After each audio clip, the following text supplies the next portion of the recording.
Hello and welcome back to my channel. On this episode of We're So Screwed!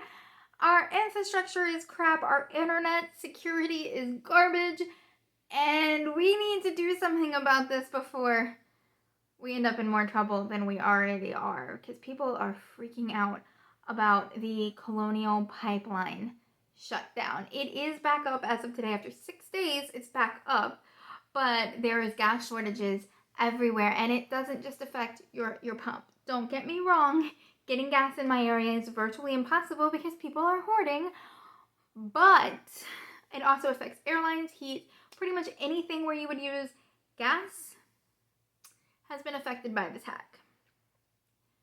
Airplanes are having to refuel in other places. They're no longer offering one-way stops because they don't have enough fuel and they have to stop to get fuel. To places like if you wanted a one-way flight from North Carolina to Hawaii, not a possibility right now. I know, a mild inconvenience, but it has more serious repercussions than just that. Gas, like I said, cannot be found around here. It's now up to $3.50, whereas of just 2 days ago, it was $2.50. My mom is currently receiving home health, and they're saying that they might not be able to make her appointments if they cannot get gas. So far, they have continued to come, but there is a point in time where they may have to prioritize people who are sicker than my mom to ensure and conserve the gas that the cars that they use do have access to, which means my mom might not be able to receive vital medical care. And she's not the only one suffering from this. This is happening everywhere. If it's happening to my mom, it's happening to other people. I mention it because I feel that is important, that people know that basic medical care and supply is being hampered by a lack of fuel. Think about that.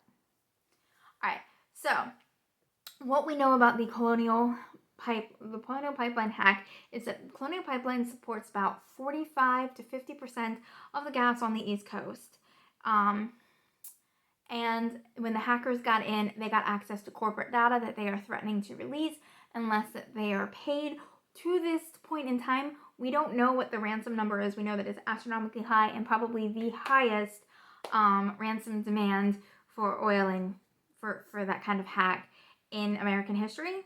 It's just a lot of people are saying it. It's a pretty good guess considering the massive stake at this hack. And we have a problem because it looks like it is Russian or Eastern European hackers, which means that they likely have connections to Russia.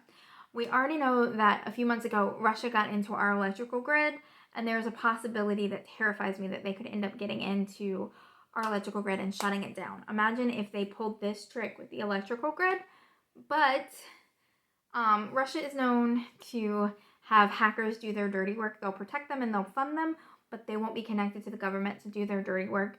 And that concerns me because this was an attack on America. And do not mistake it for anything other than an attack on America. It shut down large chunks of the East Coast. Think about that. And if it's funded by Russia or helped by Russia, or Russia gets a good look at this and thinks that they can use this group again, we don't know what they got into. We don't know if they still have control. We don't know if Russia itself has the access to shut down our power grids. We need better internet security, better internet infrastructure within this country. Donald Trump let Russia run wild in our system for months before anything was done about it. And that's a problem. That is a huge problem within the government. And I feel like all of this is connected. My brain shouldn't feel like all this is connected and take it with a grain of salt. But to me, it's Eastern European or Russian. Russia was in our energy grids. Now they're attacking our fuel. I'm alarmed. I am alarmed. And I'm trying not to be an alarmist, and I'm trying to just report it as fact, but it alarms me, and I just want to put that out there. It's alarming. But the bigger problem is, again, we don't know if the ransom was paid. We don't know what they got into the system. We don't know if they can still get in and just shut the system off. Let's say we get it up and running, and they're still in our system. They can shut down the whole thing again and completely keep us from getting access to 45% of the fuel supply on the East Coast.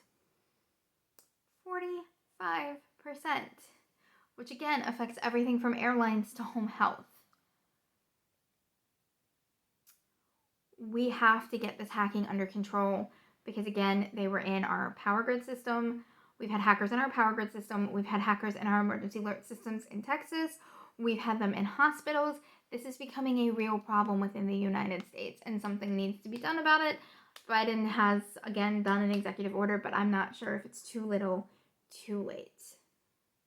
And this is something that every American should absolutely be paying attention to, because it is a new way to wage warfare on a country without firing a single shot. This should alarm you. If this doesn't alarm you, or if you find this funny, you need to stop and think. We were able to stop Kim Jong-un a while ago from advancing his nuclear program through a hack within their system. Imagine what they could do if they hack into more dangerous systems in this country. Imagine if they shut down our gas or our power grid. Imagine if they start hacking into banks, start shutting down your access to money. This is something you should be paying attention to.